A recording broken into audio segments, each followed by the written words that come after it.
Di dataran hijau Galilea, tempat angin danau bertiup lembut, hidup seorang perempuan yang namanya akan tercatat selamanya dalam sejarah iman Kristen. Namanya Maria dari kota Magdala. Magdala, sebuah kota kecil di tepi danau Galilea, pada masa itu dikenal dengan pasar ikan, kain ungu, dan kehidupan rakyat yang sibuk. Namun di tengah hiruk-pikuk ini, ada seorang perempuan yang memikul beban yang tidak terlihat. Bukan beban fisik, melainkan penderitaan jiwa dan roh. Alkitab hanya menuliskan satu kalimat pendek, tetapi kalimat itu menyimpan ribuan kisah air mata. Maria, yang disebut Magdalena, telah disembuhkan dari 7 roh jahat. Kata 7 dalam budaya Yahudi bukan sekadar angka, tapi simbol kepenuhan. Artinya, penderitaan yang lengkap, luka yang menyentuh seluruh hidupnya, kehancuran yang meresap sampai inti jiwanya. Ini bisa berarti depresi berat, rasa bersalah yang menghantui, tekanan batin, sakit fisik yang tak tersentuh dokter, trauma masa lalu, penindasan batin rohani, atau rasa tidak layak bahkan untuk hidup. Maria Magdalena mungkin bangun setiap hari tanpa tahu siapa dirinya di balik kabut penderitaan itu. Lalu, Yesus datang. Yesus masuk kota-kota Galilea, mengajar di sinagoga, menyembuhkan orang sakit, dan melepaskan orang tertawan kuasa gelap. Dan di tengah orang banyak itu, ada Maria. Kita tidak tahu apakah ia dibawa keluarga, ia datang berharap pertolongan, atau ia hanya kebetulan berada di sana. Namun yang kita tahu hanya satu, Yesus memandangnya dan ia bertindak. Dengan otoritas yang hanya dimiliki Putra Allah, Yesus mengusir 7 roh jahat itu darinya.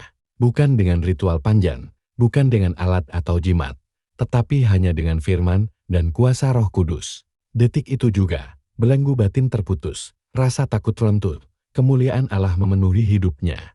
Dia menjadi perempuan yang benar-benar bebas. Lukas dengan sengaja mencatat bahwa Maria mengalami pemulihan total, pemulihan spiritual, karena roh jahat pergi, pemulihan mental, pikirannya kembali jernih, dan pemulihan fisik. Tubuhnya mendapatkan kekuatan baru. Maria Magdalena tidak hanya dilepaskan, ia dipulihkan menjadi dirinya yang sejati citra Allah yang mulia. Setelah hari penyembuhan itu, Maria tidak kembali ke kehidupan lamanya. Lukas 8 menjelaskan. Ia mengikuti Yesus bersama para murid dan menopang pelayanan dari harta miliknya. Artinya, Maria sanggup memimpin dirinya kembali. Ia punya aset atau pekerjaan, dan ia memilih menempatkan Kristus di pusat hidupnya.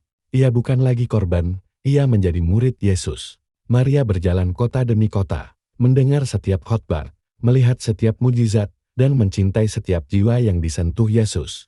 Ketika Yesus ditangkap dan murid laki-laki melarikan diri, Maria tetap ada. Ia berdiri di kaki salib menyaksikan darah yang menetes, tubuh yang tergantung, sang penyelamat yang memberikan nyawanya. Tidak ada roh jahat yang bisa membuatnya lari lagi, ia sudah bebas. Dan ia memilih setia. Penderitaan Maria berubah menjadi kemuliaan.